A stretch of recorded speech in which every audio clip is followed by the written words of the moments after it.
Ok, bueno, muchas gracias primero por la invitación y gracias a la mesa. Les voy a hablar sobre la resonancia magnética intraoperatoria para resección de tumores y de foco epiléptico. No tengo ningún conflicto de interés y estos son los tres objetivos principales: la importancia de resonancia magnética intraoperatoria, los tipos de resonancia magnética intraoperatoria y cómo funcionan, y los usos. Para el primero, lo primero que quiero hacer es mostrarle un slide donde vamos a diferenciar en el lado izquierdo las causas que generalmente ocasionan epilepsia en los niños y en los adultos, y a la derecha vamos a ver las edades.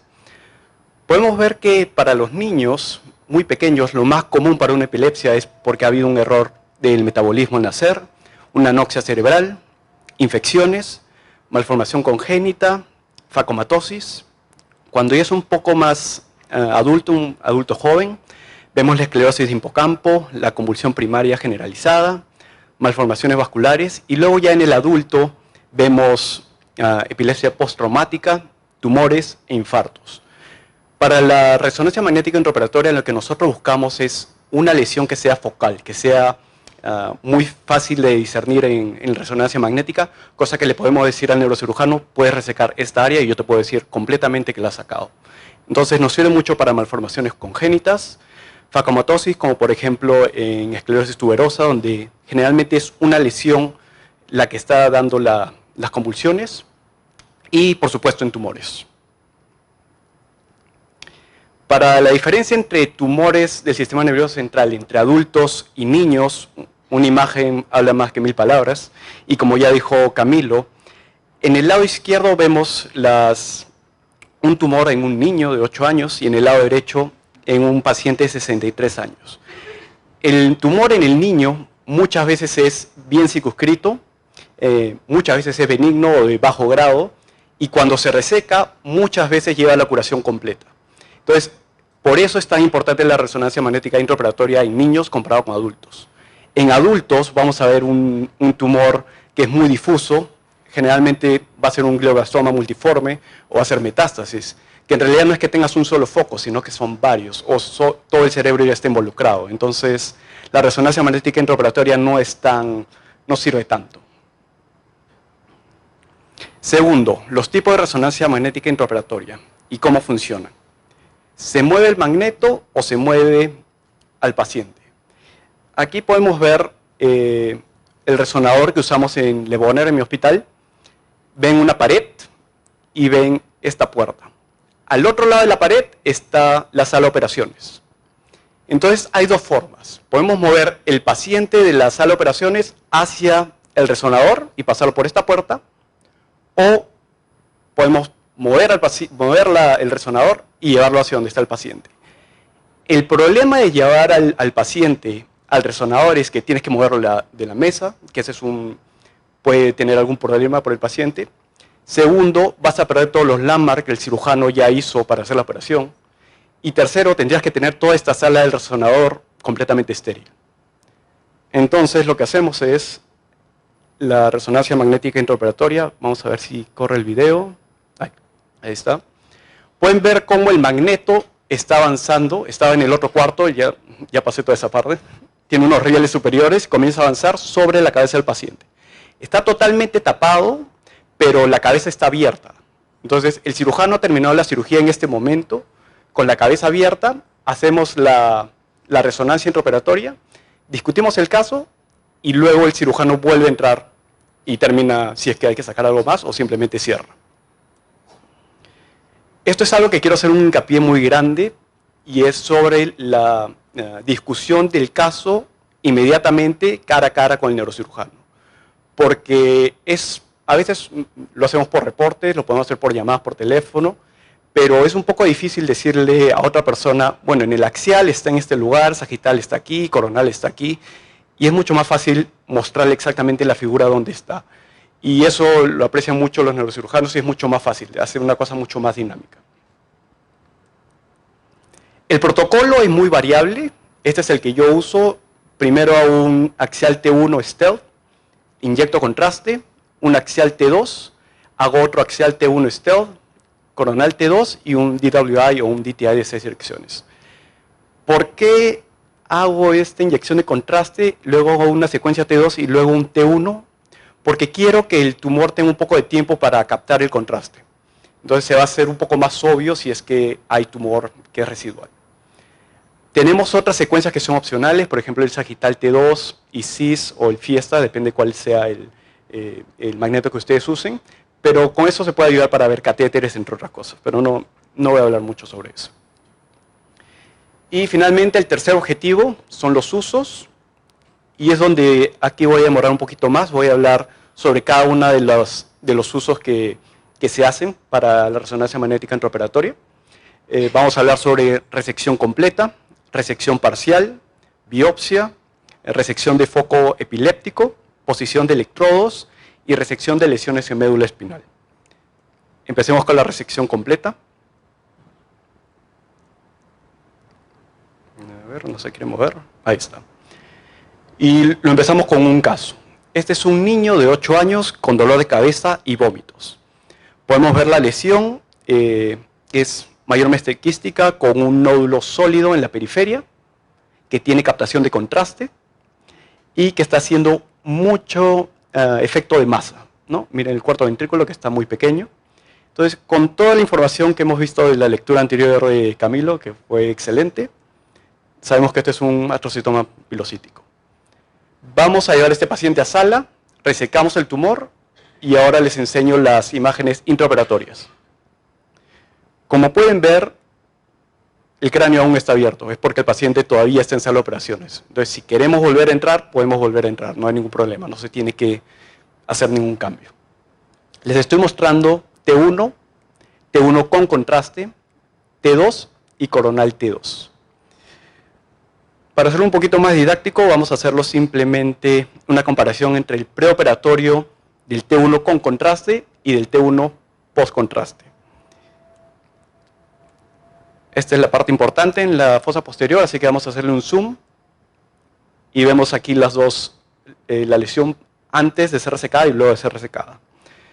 Ahora voy a explicarles cómo yo evalúo si es que hay una resección total del tumor o si es que ha habido una resección parcial y todavía hay tumor. Esta es la parte más importante para la resección.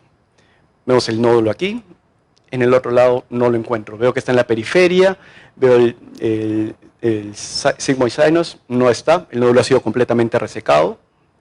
Lo segundo, quiero ver la parte quística y la cápsula. Es importante ver si es que tiene captación de contraste o no. Si tiene captación de contraste, es porque es parte del tumor y ha sido, generalmente está bien arraigado al parénquima que está alrededor. Entonces es difícil para el cirujano sacarlo.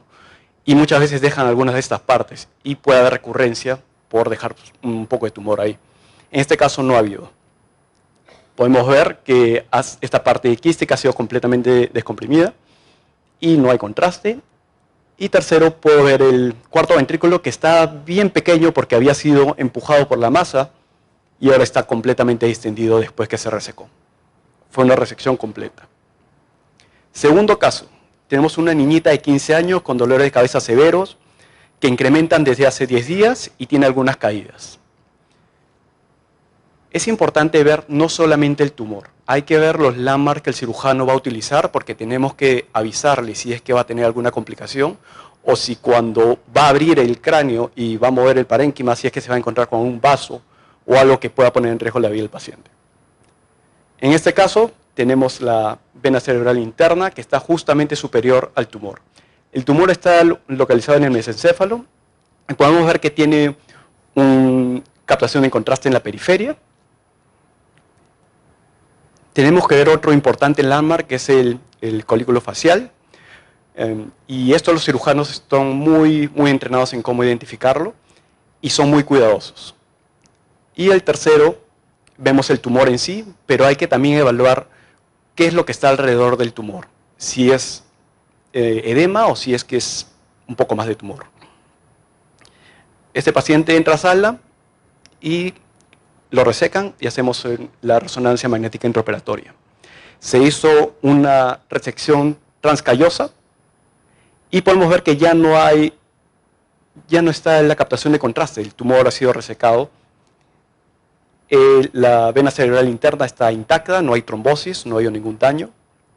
El colículo facial está intacto y la lesión ha sido resecada. Estoy seguro que muchos están viendo esa imagen y dicen, bueno, yo veo un montón de dedos, señal ahí que no sé, un poco raro. Entonces vamos a hacer un zoom en esta parte. Este es el tumor. Y esto es la cavidad después de que se resecó. Recordemos que el tumor puede hacer un efecto de masa sobre el parénquima que está alrededor. Entonces ese parénquima puede estar o edematoso o cuando ha hecho una reexpansión puede lucir un poco brillante en T2. Entonces este es uno de los casos en los cuales tú quieres discutir con tu neurocirujano inmediatamente y decir, bueno, me parece que todo el tumor ha sido resecado, pero sería importante que antes de que cierres, revises las paredes y que no haya ningún tumor. Y en este caso fue una resección completa. Incluso esta localización del tumor era muy complicada y compleja y había mucho peligro de daño en el paciente, pero terminó completamente intacto. Fue un glioma de bajo grado. Voy a hablar muy superficialmente sobre imágenes avanzadas. En resonancia magnética funcional, básicamente lo que hace la resonancia magnética funcional es, cuando tienes una parte del cerebro que está funcionando más, porque estás haciendo una actividad, por ejemplo, movimiento de las manos, estás pensando, esa parte del cerebro va a necesitar mucho más oxígeno, mucho más nutrientes, entonces eso va a producir un cambio en la señal en la resonancia magnética. Y con estos cambios de señales, de acuerdo a las tareas que le digo al paciente que haga, van a hacerme un mapeo de cómo funciona el cerebro y puedo indicarle al neurocirujano cómo hacer el approach para resecar el tumor. En Le Bonheur hacemos dos tipos de resonancia magnética funcional, activa y pasiva. Activa es básicamente, yo como neuroradiólogo, hablo con el paciente y le explico, bueno, tienes que hacer movimientos de las manos de esta manera, tienes que hacer movimiento de la lengua, movimiento de la boca, etcétera, o de los pies. Necesito que completes esta oración o necesito que pienses en palabras, etcétera. Y la segunda forma es la pasiva. Y en este caso el paciente está completamente dormido, está sedado. El paciente no hace nada, no puede moverse, no puede pensar en nada. Entonces, ¿cómo es que funciona? El neuroradiólogo va al resonador y hace el movimiento por el paciente. Entonces, en este caso, es una foto donde estoy haciendo el movimiento de los pies del paciente y podemos ver cómo se activan las zonas que se esperan activarse con el movimiento de los pies. Y el paciente está completamente sedado. Similar para las manos. Estoy haciendo un movimiento de las manos y esto es en la zona perrolándica. Vemos cómo se incrementa la señal de la resonancia magnética funcional. Esto es muy importante especialmente para niños porque un niñito de 5 años, 6 años no va a hacer caso a ninguna indicación o no va a seguir lo que le estamos pidiendo que hagamos o se va a mover mucho. Entonces, esto nos ha solucionado muchísimos problemas. Utilizando la información de resonancia magnética funcional, vamos a hablar de este siguiente caso. Es una paciente niña de 11 años con convulsiones focales de la pierna derecha. Podemos ver la lesión ahí, que no tiene captación de contraste y no tiene calcificaciones ni hemorragia. Esta es la resonancia magnética funcional a la izquierda en T1 y podemos ver las manos y las piernas. Esta es la misma imagen pero en T2 FLAIR y solamente estoy mostrando la pierna derecha. Vean la relación tan cercana con la lesión. Entonces hay que ser muy cuidadosos en ese margen posterior y fue lo que discutimos en la planeación prequirúrgica. Vamos a centrarnos ahí. Y tenemos que utilizar los landmarks que nosotros encontramos en este cerebro para evaluar antes y después de la operación. Lo quiero decir, por ejemplo, en este paciente vemos como un pequeño bracket, una entradita y otro bracket, y está la pierna. ¿Ok? Así que acuérdense de eso. Vemos precirugía, un bracket, una entradita, otro bracket y la pierna. ¿Ok? Vamos a hacerle una resección, sacamos la parte que está en color amarillo y hacemos la primera resonancia intraoperatoria. Vemos que está el bracket, otro bracket y la pierna. Entonces no hay ningún problema. tenemos que resecar un poco más de tumor, tenemos estas zonas, las resecamos y tomamos otra resonancia magnética intraoperatoria. Podemos ver que nuevamente hemos respetado la pierna, decidimos sacar un poquito más de tumor en los márgenes y un poquito en la parte posterior, pero se respetó toda esa zona. Entonces el paciente no tuvo ningún problema, fue un astrocitoma anaplásico grado 3. Un poquito sobre el tensor de la difusión, y esto va a ser muchísimo más rápido que la funcional, es básicamente la dirección en la que fluye el agua es la dirección en la que cursan los axones. Acuérdense que todo esto es un algoritmo matemático, no son los axones verdaderos. Pero quiero que se centren en estas dos imágenes. Esto es un mapa de Directional Encoded Fractional Anisotropy. Básicamente vemos todas las fibras. Las imágenes no son tan bonitas, tienen diferentes colores de acuerdo a cuál sea la orientación de las fibras. Y esta, que es lo que más se conoce como tractografía, que las imágenes son mucho más bonitas, los neurocirujanos les encanta, pero el problema es que no son todas las fibras del cerebro, sino son aquellas zonas que yo he elegido, que he hecho para el seeding. En este caso elegí el tracto córtico-espinal y lo podemos ver claramente, pero no podemos ver el resto de las fibras. ¿Ok? Tengan en cuenta eso. Este es un paciente de 44 años con convulsiones nuevas y, como decía, yo también hago adultos algunas veces para hacer advanced imaging. Entonces podemos ver cosas que nos llaman la atención. Tiene contraste y está cruzando el cuerpo calloso. Esto nos hace pensar que es una neoplasia de alto grado. Acá les voy a mostrar una pequeña película, pero podemos ver que en este mapa no podemos ver las fibras.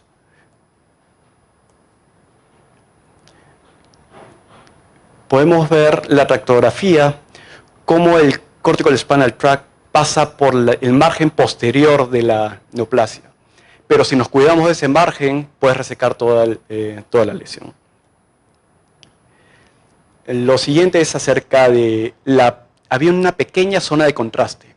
Entonces, algunos dirán, bueno, entonces le ponemos contraste cuando es la resonancia magnética intraoperatoria y podemos ver esa zona. Sí, muchas veces doy contraste, no hay ningún problema. Pero si podemos verlo simplemente con anatomic landmarks, entonces no necesitaríamos contraste. En este caso, tenemos por ejemplo el surco central, surco precentral, tenemos una entradita aquí, una L, otra L. Entonces, si estoy en esa zona, yo sé que estoy sacando esa lesión con la parte de captación de contraste. Hacemos la operación y estas son las imágenes postoperatorias. Otra vez, surco central, surco precentral, una entradita aquí, otra aquí, una L, otra L, afuera. Entonces no necesité contraste para evaluar y decirle al neurocirujano, tú sacaste toda la lesión, especialmente la parte que tenía captación de contraste. Este fue un glioma de alto grado. Vamos a hablar de resección parcial. Este es un caso muy interesante que me trajo uno de mis neurocirujanos y me dice, bueno Jorge, queremos resecar esta lesión que tiene una parte con contraste y otra parte sin contraste.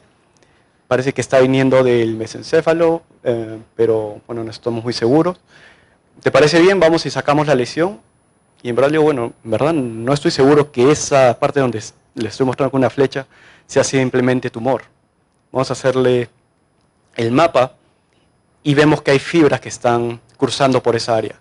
Si el neurocirujano hubiera ido y hubiera sacado toda la lesión, este paciente hubiera tenido un déficit muy severo.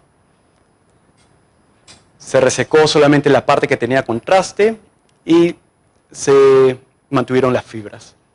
Este fue un astrocitoma pilocítico y como bien había mostrado Camilo en la otra presentación, muchas veces esto simplemente se tienen que observar. Imagínense que le hubiéramos dejado un déficit grande a este niño por algo que simplemente se podía observar, ¿no? Entonces, estas son cosas importantes que nos pueden ayudar las imágenes avanzadas. Se pueden hacer biopsias. Tenemos esta niña de 8 años con 2 meses con dolor de cabeza y vómitos y con visión doble. Es una lesión que está bien circunscrita, T2, que no tiene captación de contraste. Entonces, vamos a ver cómo están las fibras. Y podemos ver que En este caso, tenemos la radiografía. ¿Y qué les parece? ¿Cómo están las fibras? ¿Desviadas, infiltradas, hematosas o destruidas? Parece que estuvieran desviadas, ¿cierto? Entonces, ¿podríamos sacar el tumor? ¿No habría ningún problema? No, en verdad están infiltradas. ¿Y por qué no los vi antes? Miren, aquí vemos el mapa completo y vemos esta zona que está negra es porque está completamente infiltrado por el tumor. Esta es la comparación de un paciente normal y vemos cómo esta zona verde está intacta. Lo que pasa es que, como les había mencionado antes, había agarrado el cortical spinal tract, pero no había evaluado las fibras del tálamo, que se pueden evaluar en esta imagen sagital. Entonces hay que tener mucho cuidado con cuando usemos imágenes avanzadas y cuál es la interpretación correcta. ¿Okay? Entonces no se puede resecar porque hay fibras. Decidimos hacerle una biopsia. Esta es una biopsia intraoperatoria. Pueden ver el tracto. Y acá cuando se le hace la mordida se saca una biopsia. Fue un ostrocitoma grado número 4. Y esto tiene mucho sentido. Los tumores que tienen alto grado tienden a infiltrar las fibras, mientras que los de bajo grado simplemente las empujan. Hablemos de foco epiléptico. Volvamos una. Aquí es difícil ver la lesión, pero está aquí. Podemos verlo mejor con este es un SPEC que está superimpuesto a los coronal T1. Es un ictal interictal y acá podemos ver la magnetoencefalografía. Nos indica dónde está la zona que produce las convulsiones. Le ponemos un grid y esto también se puede hacer con operación con resonancia magnética intracraniana. Tenemos la imagen quirúrgica. El paciente tiene una convulsión y estas zonas son las que producían la epilepsia. Se hace una resección y podemos ver los resultados. El paciente es seizure free ahora. Tenemos otro paciente de 18 años, un niño con episodios de ausencia por 6 meses y viene a emergencia porque tiene un episodio de convulsión generalizado en el auto. Entonces los padres se alarman y lo traen. Tiene esta lesión que pueden ver en el cuadrado rojo. Tenemos una lesión que es cortical y una parte que es en la sustancia blanca. El problema aquí es que la parte en la sustancia blanca está involucrando las fibras ópticas. Entonces, si es que nuestro gol, por eso es importante, ¿cuál es el gol de la cirugía? Nuestro gol es quitarle las convulsiones al paciente, solamente tenemos que resecar la parte del córtex, no necesitamos resecar la parte de la sustancia blanca. Y así evitamos que el paciente tenga un problema de visión, ¿no? Podemos ver en la coronal cómo se extiende. Podemos ver acá normal, el verde, son los fascículos normales, y aquí la infiltración. Entonces, otra vez, esta es la lesión de la sustancia blanca. Tenemos una circunvolución en forma de Y. Tenemos un sulco acá, tenemos otra circunvolución y un pequeño vasito. Entonces, vamos a resecar esa parte. Resonancia magnética intraoperatoria número 1. Vamos a hacer otra evaluación para resecar un poco más. Esta es la sustancia blanca, la lesión, la circunvolución en forma de Y, un sulco, otra circunvolución y el vasito. Esta es la imagen quirúrgica. Vamos a resecar esta zona que viene a ser esto en la parte quirúrgica. Y podemos ver nuevamente, se hizo la resección, podemos ver la lesión en la sustancia blanca. La circunvolución Y ya no está, ha sido resecada, vemos el otro sulco, la circunvolución, el vasito, y esta es la imagen quirúrgica. Se hizo la resección perfecta de lo que se quería hacer, ¿no? Y se preservaron las fibras ópticas y no hubo ningún problema de visión en el paciente. Posición de electrodos, un paciente de 6 años, un niño con epilepsia que no responde a medicamentos. Vemos el gray matter heterotopia que tiene ahí. Vamos a ver si estas lesiones son las que están dando las convulsiones o no. Así que ponemos un electrodo. Ven ahí que la resonancia magnética tiene unas partes que son naranjas. Esto es porque es una fusión de una tomografía y una resonancia magnética para poder evaluar mejor el electrodo. Este es un caso también de heterotopia extensa periventricular y subcortical, paciente de 23 años, y ahí podemos ver cómo el catéter ya está inmerso en el cerebro en la parte de la heterotopia. Se hace la ablación térmica, se incrementa la temperatura y se quema el foco de heterotopia. Y podemos ver aquí, esto sigue siendo una imagen intraoperatoria. Todo se hace con el magneto encendido y el paciente en la sala. Y podemos ver que ha habido, exitosamente se ha tratado con ablación la heterotopia periventricular. Y finalmente voy a hablar sobre resección de lesiones en la médula espinal. Técnicamente es muy difícil hacer resecciones de la médula espinal cuando son muy bajas en tórax y lumbar, pero cervical generalmente es posible. Estamos tratando de ver si es que podemos ampliarlo y estamos trabajando en eso. Este paciente este es uno de mis casos favoritos. Es una niña de 11 años con historia de Langerhans cell histiocytosis multisistémico con diabetes insípida y autismo. Podemos ver que hay una lesión T2 al nivel de C3 y que tiene un nódulo que tiene una captación grande de contraste. Perfecto, el neurocirujano me dijo, bueno, no hay problema, no voy a hacer intraoperative MRI. Y le dije, perfecto, porque eran las 5 de la tarde y yo me quería ir a mi casa. Me voy y a las 7 de la noche me llaman por teléfono de sala de operaciones y me dicen, Jorge, el neurocirujano está llamando porque dice que no puede encontrar la lesión. Y le digo, ¿cómo no va a encontrar la lesión? Está ahí en C3. Me dijo, bueno, vayan poniendo las cosas listas para el magneto. Yo vivo a 10 minutos del hospital, así que agarré mi carro, me voy para allá y hacemos la resonancia magnética intraoperatoria. Y mientras estamos haciendo las imágenes, el neurocirujano me dice, sí, bueno, estoy en el lugar donde debería estar, estoy completamente seguro, hice ultrasonido intraoperatorio y no encuentro la lesión. Entonces, quería confirmar contigo para que me digas exactamente dónde está y poder quitarla. Hago la resonancia magnética intraoperatoria y pueden ver el tracto quirúrgico. Y no sé si pueden ver ahí, pero hay una pequeña mordidita ahí del tumor. Y le digo, sí, has tomado la lesión. Él sacó un par de biopsias. Le dije, sí, has sacado de la lesión. Es simplemente que no la estás viendo porque no hay una lesión grande. Es algo que está infiltrado. Simplemente sal, porque no puedes resecar simplemente, especialmente la médula espinal. Sale, cierra. Y patología dice, este es un tejido neural envuelto por infiltrado inflamatorio crónico con mixtura de linfocitos CD3 y CD20. Este tal vez sea un caso con Langerhans cell histiocytosis en médula espinal, que solo han habido 3 casos publicados. Este podría ser el 4º caso y el único con intraoperative MRI. Así que es muy interesante. Bueno, si tienen alguna pregunta, ese es mi correo electrónico y muchas gracias por la atención.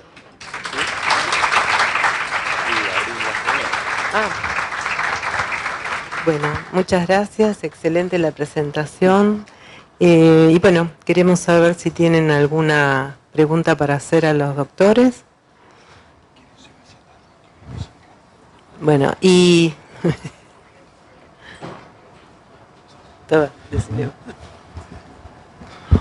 Bueno, recomendaciones especiales, no se mueva nadie de la sala. Ya viene la gincana, por favor, sus preguntas.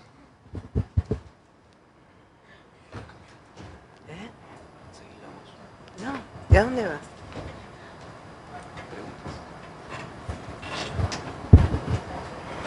Bueno, ¿no hay ninguna pregunta del público?